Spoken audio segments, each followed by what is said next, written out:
Hello नमस्कार दोस्तों, मेरा नाम है पिन। मैं आपका स्वागत करता हूं टॉप जी क्लास में। तो दोस्तों, आई होप कि आप लोग सभी अच्छे होंगे, मस्त होंगे।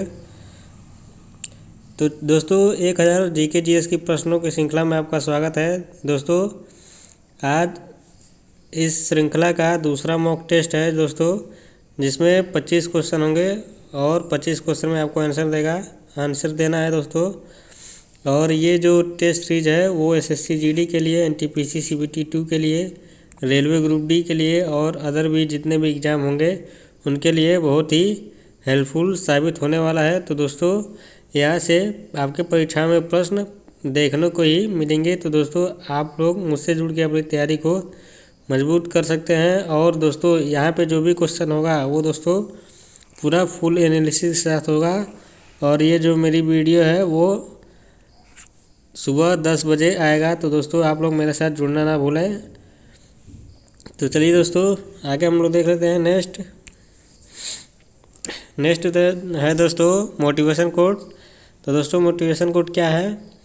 गिर गया तो क्या हुआ, गिरता वही है जो चलता है, बस इतना सा करना है कि उठकर फिर से चलना है। तो दोस्तों, यदि मान लीजिए आप किसी पेपर में फेल हो जा रहे हैं तो आप ये मत सोचिए कि ये हमसे नहीं होगा।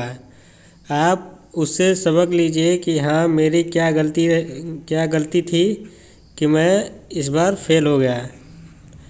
उस गलती को सुधारिए और अपने लक्ष्य को पूरा कीजिए और फिर से उठिए और ज़्यादा से ज़्यादा जोर लगा के अपने लक्ष्य को प्राप्त कीजिए। तो दोस्तों, यदि आप किसी पेपर में फेल हो जाते हैं या कोई सब्जेक्ट आपका कमज़ोर है तो आप दोस्तों ये मत सोचिए कि ये हमको आता नहीं है तो हम कैसे करेंगे, क्या होगा। तो दोस्तों, आप लोग उसको छोड़िए और जो आपको नहीं आता है आप लोग उस पर ध्यान दीजिए, ठीक है दोस्तों। तो चलिए इसी मोटिवेशन कोट के साथ आगे बढ़ते हैं।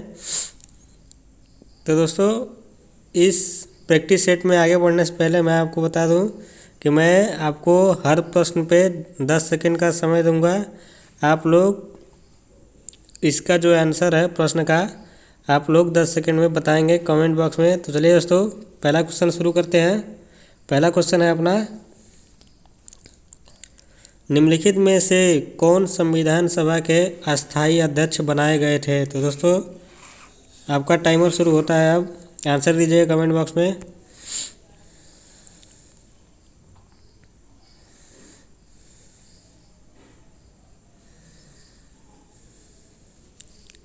तो दोस्तों, इसका राइट आंसर हो जाएगा option number B, doctor Rajendra Prasad. तो दोस्तों, आप लोगों ने पढ़ा होगा कि जो संविधान सभा के अस्थायी अध्यक्ष थे वो डॉक्टर राजेंद्र प्रसाद थे और जो अस्थायी अध्यक्ष थे वो थे डॉक्टर सच्चिदानंद सिन्हा। तो आप लोग इसे ध्यान रखेंगे। यदि अस्थायी पूछे तो उसका राइट आंसर हो जाएगा डॉक्टर सच्चिदानंद सिन्हा और अस्थायी अध्यक्ष पूछे तो उसका आंसर हो जाएगा डॉक्टर राजेंद्र प्रसाद। तो आप लोग इसको ध्यान रखेंगे। चलिए दोस्तों, नेक्स्ट क्वेश्चन पे आगे बढ़ते हैं। नेक्स्ट क्वेश्चन है दोस्तों, उड़ीसा किस वर्ष बिहार से अलग होकर नया राज्य बनाया गया था? तो इसका आंसर आप लोग कमेंट बॉक्स में देंगे।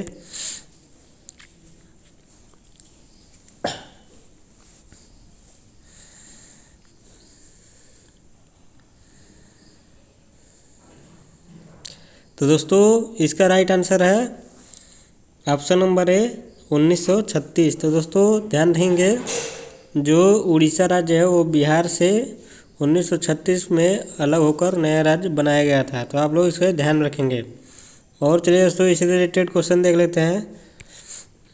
और दोस्तों, अगर आपसे पूछ ले कि नागालैंड को कब राज्य का दर्जा दिया गया था तो वो दोस्तों ध्यान रहेंगे 1963 में नागालैंड को राज्य का दर्जा दिया गया था। अगर आपसे सिक्किम का पूछ ले दोस्तों, सिक्किम का बहुत बार पेपर में पूछा जा चुका है तो इसका आप लोग जरूर ध्यान रखेंगे। इसका जो है वो राज्य का दर्जा 1975 में दिया गया था। और दिल्ली का आपसे पूछ ले तो दिल्ली का दोस्तों ध्यान रखेंगे 1989 में दिल्ली को केंद्र शासित प्रदेश का दर्जा दिया गया था। तो चलिए दोस्तों, नेक्स्ट क्वेश्चन देख लेते हैं। नेक्स्ट क्वेश्चन है अपना, जौ का साक्ष्य सर्वप्रथम सिंधु सभ्यता के किस स्थान से प्राप्त हुआ है? इसका आप लोग आंसर कमेंट बॉक्स में बताएंगे।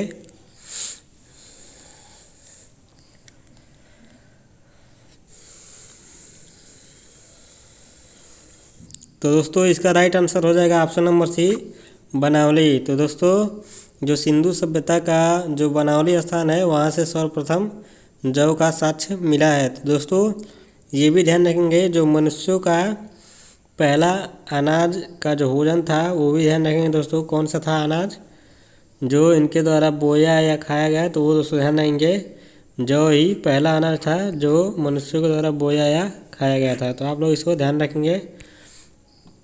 तो दोस्तों जो बनावली सिंधु सभ्यता का स्थान है वो दोस्तों ध्यान रखेंगे हिसार जिला हरियाणा सरस्वती नदी पर स्थित है।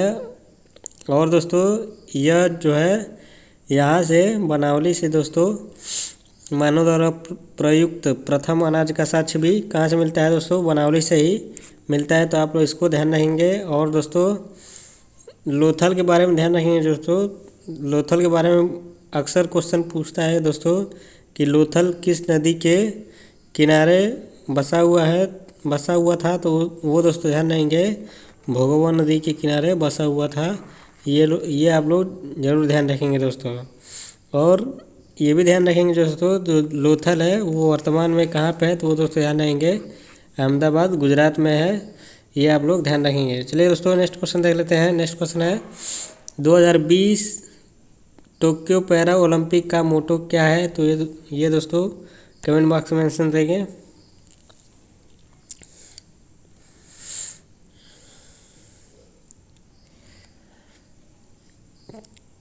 तो इसका राइट आंसर है दोस्तों option number B, united by emotion जो है वो 2020 के टोक्यो पैरा ओलंपिक का मोटो था। और दोस्तों ये ध्यान रखेंगे जो 2020 का पैरा ओलंपिक हुआ है इसका कौन सा संस्करण था। अगर दोस्तों इसका आपसे संस्करण पूछ दे तो वो दोस्तों ध्यान रखेंगे इसका 16वां संस्करण था।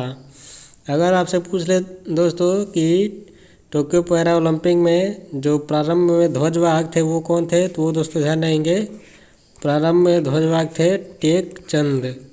और अगर आपसे समापन कार्यक्रम में पूछ ले कौन ध्वजवाहक थे, तो वो दोस्तों ध्यान रखेंगे समापन कार्यक्रम में अवनी लखेरा जी थी। तो ये आप लोग ध्यान रखेंगे दोस्तों।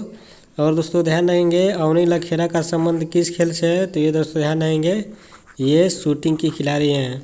दोस्तों ये बहुत ही मोस्ट इम्पोर्टेंट क्वेश्चन है दोस्तों, क्योंकि अवनी लखेरा ही हैं जो पैरा ओलंपिक में पहला गोल्ड मेडल भारत को दिलाया है। तो दोस्तों आप लोग इनको ध्यान रहेंगे।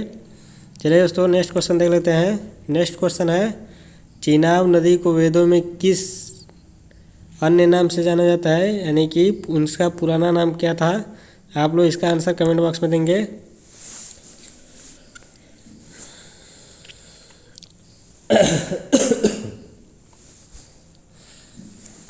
तो दोस्तों इसका राइट आंसर है ऑप्शन नंबर डी, अस्कनी। दोस्तों ध्यान रखेंगे चिनाब नदी को वेदों में अस्कनी के नाम से जाना जाता था। और दोस्तों ये भी ध्यान रखेंगे जो सतलुज को पुराना नाम जो है वो दोस्तों ध्यान रखेंगे सतुद्री था, सतलज। और दोस्तों ध्यान रखेंगे देख लेते हैं दोस्तों। और जो ध्यान रखेंगे दोस्तों ब्यास नदी का पुराना नाम क्या था, तो वो दोस्तों ध्यान रखेंगे बिपाशा था। और झेलम नदी का पुराना नाम वो बिस्ताता था। तो ये दोस्तों आप लोग ध्यान रखेंगे। और एक और नाम ध्यान रखेंगे दोस्तों जो रावी नदी का पुराना नाम क्या था, तो दोस्तों ध्यान रखेंगे जो रावी नदी का पुराना नाम था पोरोसणो नदी। ये आप लोग ध्यान रखेंगे दोस्तों, रावी नदी का पुराना नाम पोरोसणो नदी था। ये आप लोग ध्यान रखेंगे। चलिए दोस्तों नेक्स्ट क्वेश्चन में आगे बढ़ते हैं। हाल ही में किस राज्य में दिहिंग पटकाई नेशनल पार्क खोला गया है, इसका आप लोग आंसर कमेंट बॉक्स में देंगे।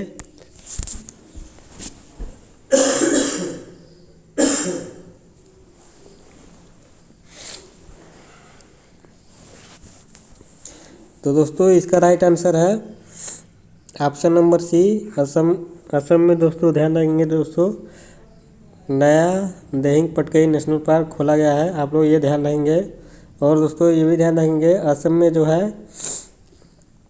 इस समय नेशनल पार्क की संख्या कितनी हो गई है दोस्तों? 7 हो गई है। चलिए दोस्तों, सातों को देख लेते हैं कौन कौन सा है। तो दोस्तों 7 पार्क है इस समय असम में। आइए देख लेते हैं। पहला है काजीरंगा नेशनल पार्क, ये हो गया दोस्तों। और दूसरा है मानस नेशनल पार्क, तीसरा है नामेरी नेशनल पार्क, चौथा है डिब्रू साइखोवा नेशनल पार्क, पांचवा ओरांग नेशनल पार्क, और छठा रायमोना नेशनल पार्क, और सातवां देहिंग पटकई नेशनल पार्क जो कि नवीनतम बनाया गया है। आप लोग इसको ध्यान में रखेंगे। चलिए दोस्तों, नेक्स्ट क्वेश्चन देख लेते हैं क्या है। नेक्स्ट क्वेश्चन है दोस्तों, निम्नलिखित में से कौन सा हवाई अड्डा नागपुर में स्थित है? इसका आंसर आप लोग कमेंट बॉक्स में देंगे दोस्तों।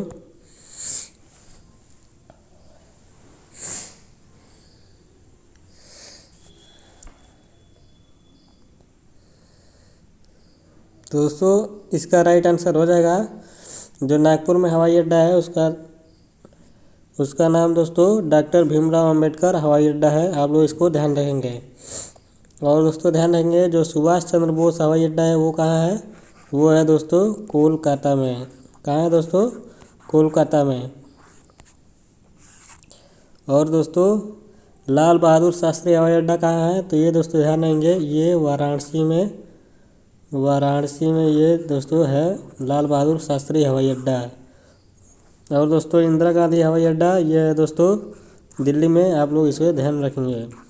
और दोस्तों कमेंट बॉक्स में बताएंगे कि सॉरी दोस्तों, कमेंट बॉक्स में आप लोग ये बताएंगे कि जो चौधरी चरण सिंह एयरपोर्ट है, चौधरी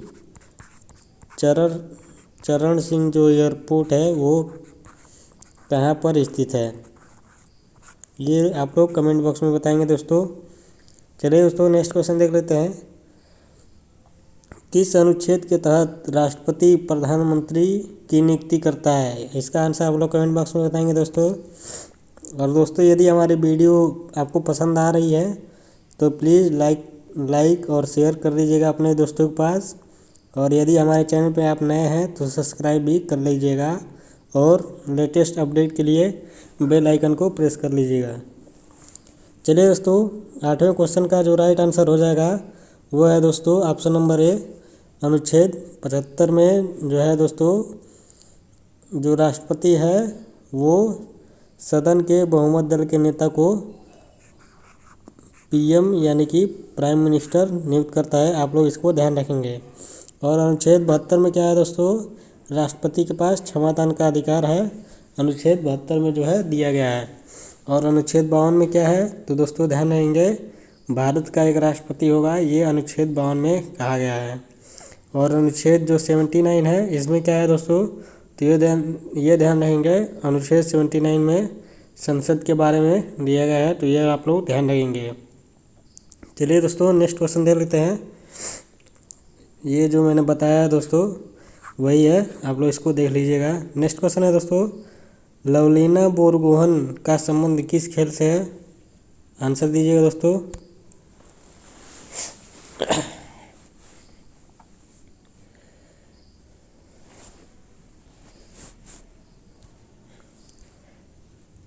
तो दोस्तों ध्यान रखेंगे, जो लवलीना बोरगोहन का संबंध है वो इसका राइट आंसर हो जाएगा ऑप्शन नंबर ए, बॉक्सिंग से इनका संबंध है। दोस्तों ये बॉक्सिंग की खिलाड़ी हैं, आप लोग इन्हें ध्यान रखेंगे।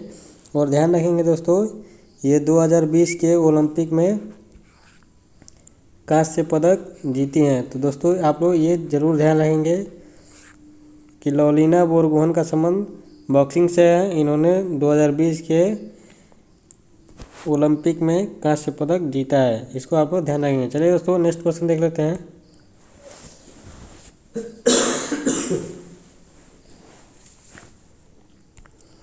नेक्स्ट क्वेश्चन है दोस्तों, तमाशा लोक नृत्य किस राज्य का प्रसिद्ध नृत्य है? चलिए दोस्तों इसका आंसर कमेंट बॉक्स में दीजिए।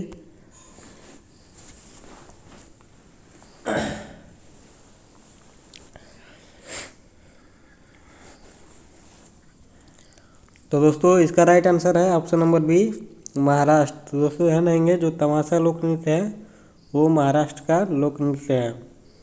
चलिए दोस्तों और ये भी ध्यान रखेंगे दोस्तों, लावनी डिंडी और काला घोड़ा महोत्सव, जिसमें काला नाम का एक लोक नृत्य होता है, वो इनके द्वारा किया जाता है। और दोस्तों मोस्ट इम्पोर्टेंट है दही कला दशावतार लोक नृत्य, ये भी दोस्तों ध्यान रखेंगे महाराष्ट्र का लोक नृत्य है। चलिए दोस्तों नेक्स्ट क्वेश्चन देख लेते हैं। नेक्स्ट क्वेश्चन है, हाल ही में आयोजित हुए 93 ऑस्कर अवार्ड में किसे बेस्ट एक्टर का अवार्ड दिया गया है? इसका आप लोग आंसर कमेंट बॉक्स में दीजिए दोस्तों।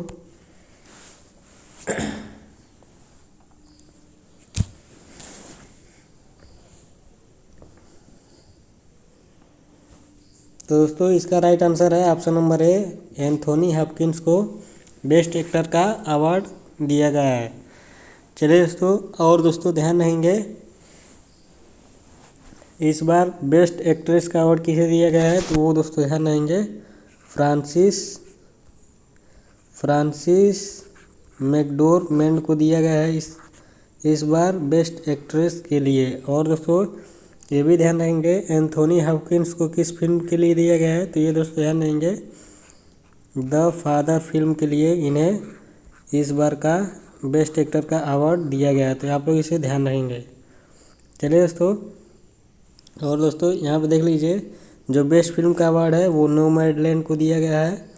बेस्ट एक्टर का अवार्ड एंथोनी हॉपकिंस को द फादर के लिए, बेस्ट एक्ट्रेस का अवार्ड फ्रांसिस मैकडोरमेंड को नोमैडलैंड फिल्म के लिए, और बेस्ट डायरेक्टर का अवार्ड क्लोए झाओ को नोमैडलैंड फिल्म के लिए दिया गया है। तो आप लोग इसे ध्यान रखेंगे दोस्तों।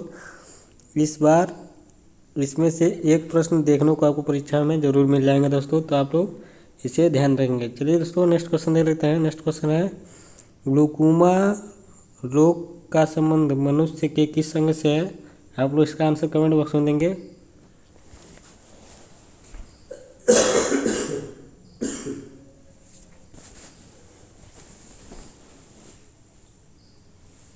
तो दोस्तों इसका राइट आंसर है ऑप्शन नंबर बी, ग्लूकोमा रोग का संबंध आँख से है। दोस्तों ध्यान रहेंगे, जब ग्लूकोमा रोग होता है तो कुछ इस प्रकार की आपकी आँख हो जाती है। दोस्तों जब ग्लूकोमा रोग होता है तो उसका लक्षण क्या होता है दोस्तों? आँखों और सिर में तेज़ दर्द होता है, नज़र से जो है दोस्तों आँख से आपकी धुंधलापन दिखाई देता है, और आपकी आँख लाल हो जाती है। और दोस्तों ध्यान रहेंगे, रोशनी के चारों ओर रंगीन छल्ले दिखाई देते हैं। जैसे दोस्तों ये देखिए, जो काला और सफ़ेद है ना दोस्तों, ये इसको देखिए, अगर आप किसी रोशनी में देखते हैं तो दोस्तों ऐसे छल्ले आपको दिखाई देते हैं। और जो चीज़ें हैं, जो वस्तुएं हैं, वो आपको अधिक जैसे मचलाती हैं, या आपका नज़र जो है एक जगह नहीं टिक पाता है। तो इस रोग के लक्षण ये हैं, आप लोग इसको देख लीजिएगा। चलिए दोस्तों नेक्स्ट क्वेश्चन में आगे बढ़ते हैं। नेक्स्ट क्वेश्चन है, निम्नलिखित में से कौन सा राज्य जहाँ से कर्क रेखा नहीं होकर गुजरता है? तो आप लोग इसका आंसर कमेंट बॉक्स में देंगे दोस्तों।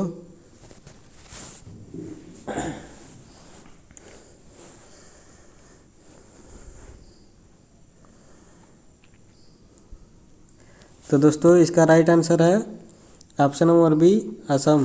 तो दोस्तों ध्यान रहेंगे, असम राज्य से कर्क रेखा नहीं गुजरता है। चलिए दोस्तों देख लेते हैं कर्क रेखा किस किस राज्य से गुजरता है। तो दोस्तों ध्यान रहेंगे, छत्तीसगढ़, पश्चिम बंगाल और राजस्थान तो है ही है, और भी है दोस्तों गुजरात, मध्य प्रदेश, छत्तीसगढ़, राजस्थान, झारखंड, पश्चिम बंगाल, त्रिपुरा और मिजोरम। तो दोस्तों ये 8 राज्य हैं जहाँ से कर्क रेखा गुजरती है। आप इन 8 राज्य का नाम ध्यान रखेंगे दोस्तों। घुमा फिरा के क्वेश्चन दोस्तों यहीं से पूछे जाते हैं, तो आप लोग इसे ध्यान रखेंगे। चलिए दोस्तों नेक्स्ट क्वेश्चन देख लेते हैं। नेक्स्ट क्वेश्चन है अपना, निम्नलिखित में से किस में लेंस की क्षमता का मापन किया जाता है? इसका आंसर आप लोग कमेंट बॉक्स में देंगे दोस्तों।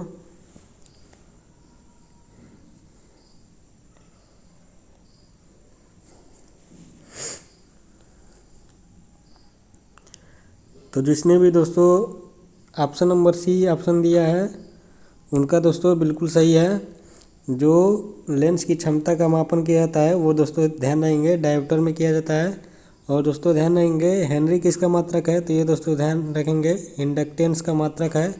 आप लोग इसे ध्यान रखेंगे, इंडक्टेंस यानी कि प्रेरकत्व का मात्रक है दोस्तों। और दोस्तों ध्यान रहेंगे जो केंद्रला मात्रक है वो ज्योति तीव्रता का मात्रक है। और जो न्यूटन है दोस्तों वो किसका मात्रक है, ये तो सभी जानते हैं, ये फोर्स का यूनिट है, या फोर्स का मात्रक है। चलिए दोस्तों नेक्स्ट क्वेश्चन देख लेते हैं।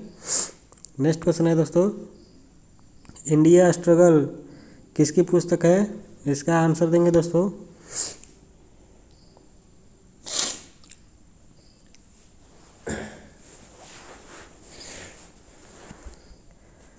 तो दोस्तों इसका राइट आंसर हो जाएगा इंडिया स्ट्रगल पुस्तक जो है दोस्तों वो सुभाष चंद्र बोस जी की है। आप लोग इसको ध्यान रखेंगे। और ये भी दोस्तों ध्यान रखेंगे जो सुभाष चंद्र बोस का जो जन्म है वो 23 जनवरी को हुआ था, इसलिए 23 जनवरी को दोस्तों ध्यान रखेंगे पराक्रम दिवस के रूप में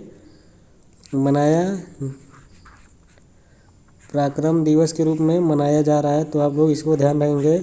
ये कब से स्टार्ट हुआ है, तो वो दोस्तों ध्यान रखेंगे 2020 से स्टार्ट हुआ है। और दोस्तों ये जो क्वेश्चन है वो NTPC CBT फर्स्ट और राजस्थान SI में पूछा जा चुका है। तो दोस्तों आप लोग इसे ध्यान रखेंगे।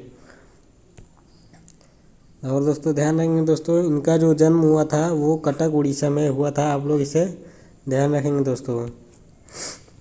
निम्नलिखित में से कौन सर्वदाता रक्त समूह है, तो दोस्तों आप लोग इसका आंसर कमेंट बॉक्स में देंगे।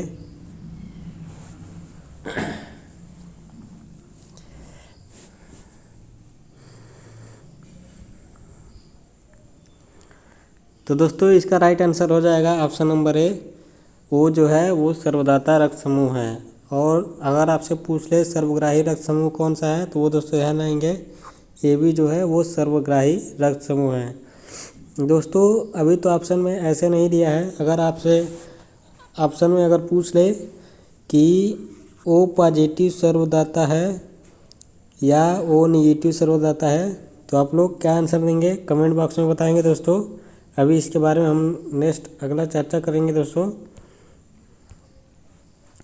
नेक्स्ट क्वेश्चन है दोस्तों, निम्नलिखित में से दाद रोग किसके कारण होता है, तो दोस्तों ध्यान रहेंगे इसका आंसर आप लोग कमेंट बॉक्स में बताएंगे।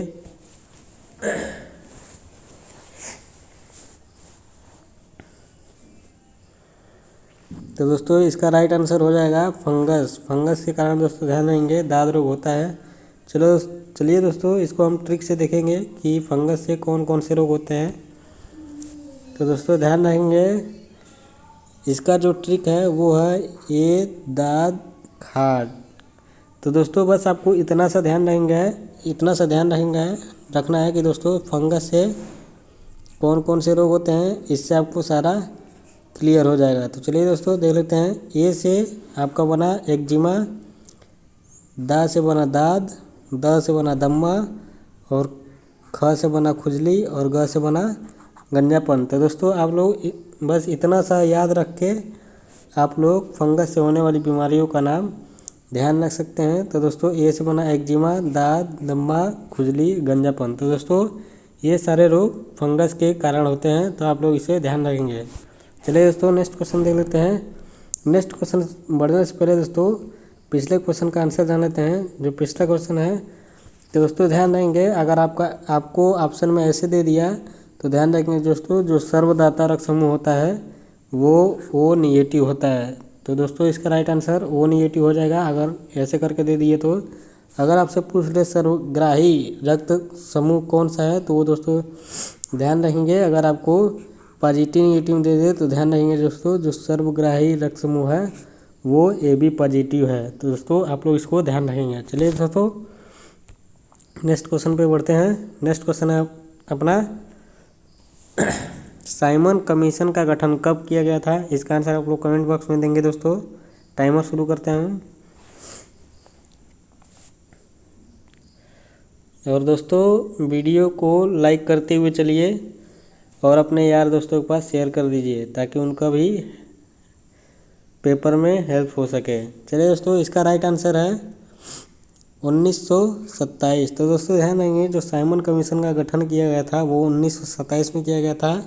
और अगर आपसे पूछ ले कि साइमन कमीशन भारत कब आया था, तो वो दोस्तों ध्यान देंगे, जो साइमन कमीशन भारत आया था वो 1928 में आया था। तो दोस्तों आप लोग इससे कंफ्यूज ना होइएगा कि साइमन कमीशन का अगर गठन पूछे तो 1927 इसका सही आंसर है।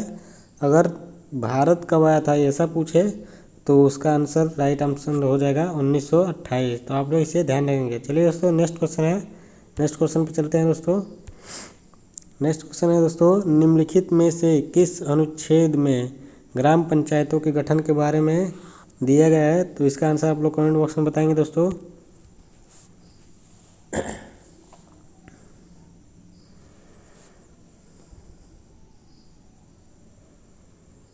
तो दोस्तों इसका राइट आंसर है ऑप्शन नंबर ए, अनुच्छेद 40 में है दोस्तों, ग्राम पंचायतों के गठन के बारे में दिया गया है। ये आप लोग ध्यान रखेंगे। और दोस्तों ये ध्यान रखेंगे दोस्तों, अनुच्छेद 44 में क्या दिया गया है, तो ये दोस्तों ध्यान रखेंगे समान सिविल संहिता या कॉमन सिविल कोड इसमें दिया गया है। और दोस्तों ध्यान रखेंगे अनुच्छेद 213 में क्या है, तो ये दोस्तों ध्यान रखेंगे, जो अनुच्छेद 213 में राज्यपाल के पास अध्यादेश जारी करने का अधिकार होता है, वो है दोस्तों अनुच्छेद 213 में है। और आपसे पूछ ले कि अनुच्छेद 243 में क्या है, तो अनुच्छेद 243 में ध्यान देंगे दोस्तों, ग्राम पंचायतों के, इसमें दोस्तों ध्यान देंगे पंचायत के बारे में दिया गया है। जो दोस्तों आप लोग 11वां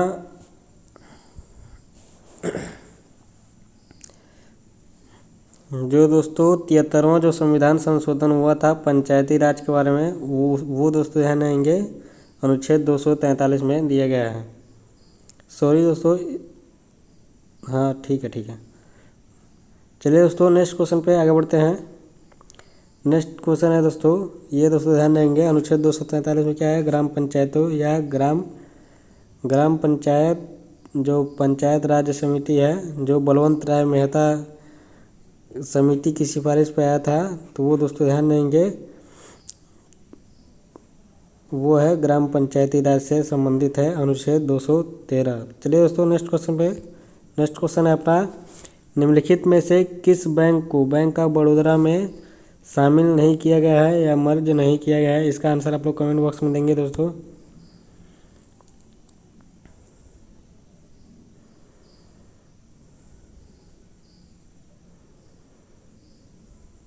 तो दोस्तों इसका राइट आंसर हो जाएगा option number C, United Bank of India को दोस्तों बैंक ऑफ बड़ौदा बैंक में शामिल नहीं किया गया है। बस देना बैंक और विजया बैंक, इन दोनों को ही बैंक ऑफ बड़ौदा में मर्ज किया गया है। तो दोस्तों आप लोग इसको ध्यान रखेंगे। दोस्तों ये क्वेश्चन इंटेलिजेंस ब्यूरो के पेपर में आया था, जो अभी 2020 में हुआ है दोस्तों। उसमें आया था कि बैंक ऑफ बड़ौदा में कौन सा बैंक मर्ज किया गया है या शामिल किया गया है, उसमें इस तरह क्वेश्चन पूछा गया था दोस्तों। मैंने उसी क्वेश्चन को घुमा दिया, बस यहाँ पे नहीं लगा दिया है। तो दोस्तों आप लोग इसको ध्यान रखेंगे। चलिए दोस्तों नेक्स्ट क्वेश्चन पे, नेक्स्ट क्वेश्चन है अपना, अभी हाल ही में हुए IPL में ऑरेंज कप किसको दिया गया है? इसका आंसर आप लोग कमेंट बॉक्स में बताएंगे दोस्तों। दोस्तों ये IPL से संबंधित प्रश्न है। तो दोस्तों IPL से जितने भी संबंधित प्रश्न होंगे इस क्वेश्चन के माध्यम से हम लोग देख लेंगे दोस्तों। तो दोस्तों इसका राइट आंसर हो जाएगा option number B, Ruturaj Gaikwad को ऑरेंज कप दिया गया है। दोस्तों ऑरेंज कप किसे दिया जाता है, तो ये दोस्तों ध्यान रहेंगे, कई लोग तो जानते होंगे कि जो ऑरेंज कप दिया जाता है वो जो IPL में सबसे अधिक रन बनाता है उसे ऑरेंज कप, और जो सबसे अधिक विकेट लेता है उन्हें पर्पल कप दिया जाता है। तो ये आप लोग ध्यान रखेंगे दोस्तों। तो ऑरेंज कप तो हो गया ऋतुराज गायकवाड़, और यदि आपसे पूछ ले कि पर्पल कप किसे दिया गया है, तो वो दोस्तों ध्यान रखेंगे यश पटेल को, यानी कि हर्षद पटेल को दोस्तों पर्पल कैप दिया गया है। ठीक है दोस्तों। तो ये आप लोग ध्यान रहेंगे। चलिए दोस्तों देख लेते हैं। जो ऑरेंज कप है वो ऋतुराज गायकवाड़ को दिया गया है। पर्पल कैप हर्षद पटेल को दिया गया है। और जो विजेता है वो दोस्तों कौन सी टीम रही है, चेन्नई सुपर किंग। और दोस्तों ध्यान देंगे जो ऋतुराज गायकवाड़ हैं वो चेन्नई सुपर किंग के ही खिलाड़ी हैं। और जो उप विजेता रहा है वो कौन सी टीम रही है दोस्तों, तो वो दोस्तों ध्यान रहेंगे कोलकाता नाइट राइडर्स रही है। तो चलिए दोस्तों नेक्स्ट क्वेश्चन देख लेते हैं। राइनो स्कोप द्वारा किस अंग की जांच की जाती है। इसका आंसर आप लोग कमेंट बॉक्स में देंगे दोस्तों।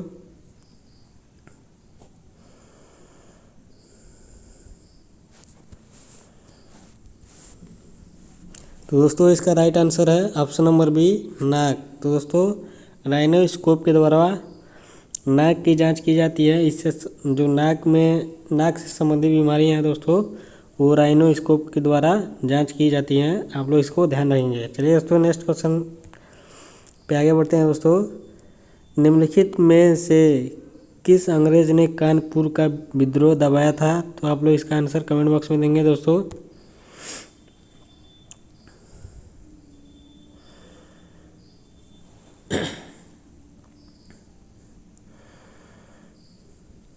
तो दोस्तों इसका राइट आंसर हो जाएगा option number C, sir Hugh Wheeler ने जो है दोस्तों वो कानपुर के विद्रोह को दबाया था। तो आप लोग इसको ध्यान रखेंगे। और दोस्तों ये ध्यान रखेंगे जो कानपुर का विद्रोह हुआ था इसका नेतृत्व किसने किया था। तो वो दोस्तों ध्यान रखेंगे तात्या टोपे जी ने किया था। इनका दूसरा नाम भी है रामचंद्र पांडुरंग। तो आप दोस्तों आप लोग ये भी ध्यान रखेंगे। चलिए दोस्तों आगे देख लेते हैं। आगे दोस्तों अगर आपसे पूछ ले कि लखनऊ का विद्रोह किसने दबाया था। तो वो दोस्तों ध्यान रखेंगे हेनरी लॉरेंस ने दबाया था। और लखनऊ से किसने नेतृत्व किया था। तो ये दोस्तों ध्यान रखेंगे बेगम हजरत महल जी ने लखनऊ से नेतृत्व किया था। और दोस्तों ध्यान नहीं है कानपुर से तो आप लोग देख ही चुके हैं। और झांसी से अगर आपसे पूछ ले कि झांसी का विद्रोह किसने दबाया था। तो दोस्तों सर ह्यूरोज जी ने दबाया था। और झांसी का नेतृत्व किसने किया था दोस्तों। तो ये दोस्तों रानी लक्ष्मीबाई जी ने किया था। तो ये दोस्तों ध्यान रखेंगे आप लोग। यहाँ से क्वेश्चन घुमा फिरा के एग्जाम में पूछ लिया ही जाता है। तो दोस्तों आप लोग ये ध्यान रखेंगे। चलिए दोस्तों नेक्स्ट क्वेश्चन पे आगे बढ़ते हैं। नेक्स्ट क्वेश्चन है अपना दोस्तों सेकेंड लास्ट, कौन सा भारतीय शहर यूनेस्को वर्ल्ड हेरिटेज साइट में चुना गया है। आप लोग इसको आंसर कमेंट बॉक्स में देंगे दोस्तों। टाइमर चालू करता हूं मैं।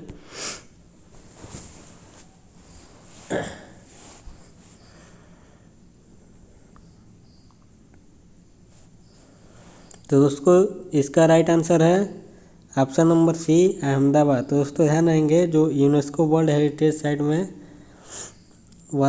अहमदाबाद शहर को चुना गया है। ये दोस्तों ध्यान रहेंगे 2017 में इसे चुना गया था। और दोस्तों ध्यान रहेंगे भारत का केवल 2 ही शहर हैं जिन्हें यूनेस्को वर्ल्ड हेरिटेज सिटी में चुना गया है।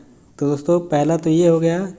और दोस्तों दूसरा ध्यान रहेंगे जो दूसरा है वो है दोस्तों जयपुर को 2019 में चुना गया था। तो दोस्तों ध्यान देंगे ये 2 ही शहर हैं भारत के जो यूनेस्को वर्ल्ड हेरिटेज साइट में चुने गए हैं। तो आप लोग इसे ध्यान रखेंगे। चलिए दोस्तों अपना लास्ट क्वेश्चन है। लास्ट क्वेश्चन देख लेते हैं दोस्तों जल्दी से। ऋग्वेद में नवें मंडल में किस देवता का उल्लेख मिलता है। तो आप लोग इसका आंसर कमेंट बॉक्स में देंगे दोस्तों।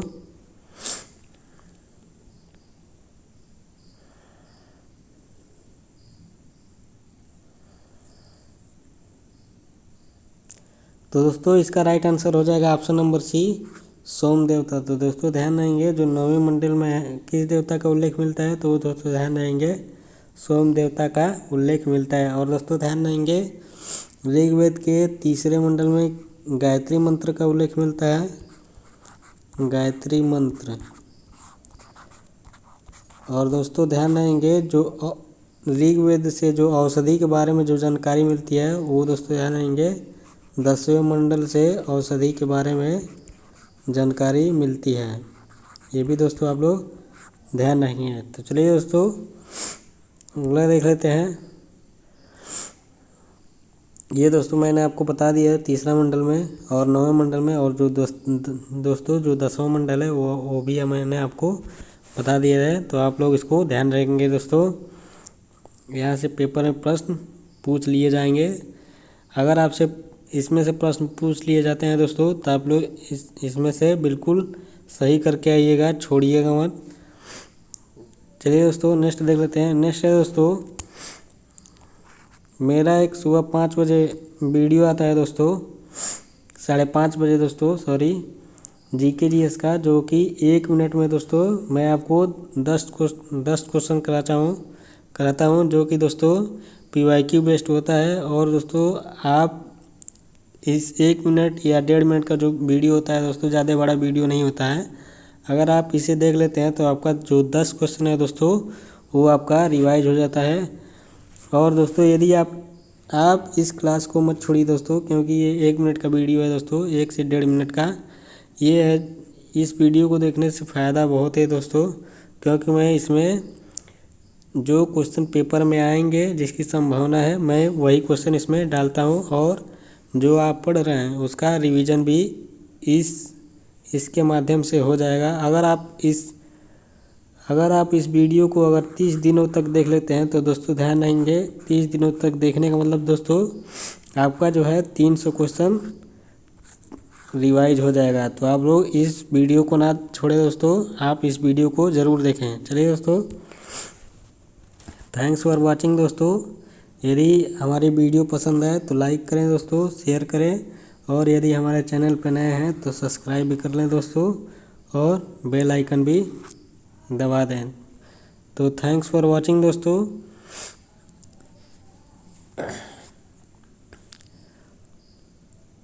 और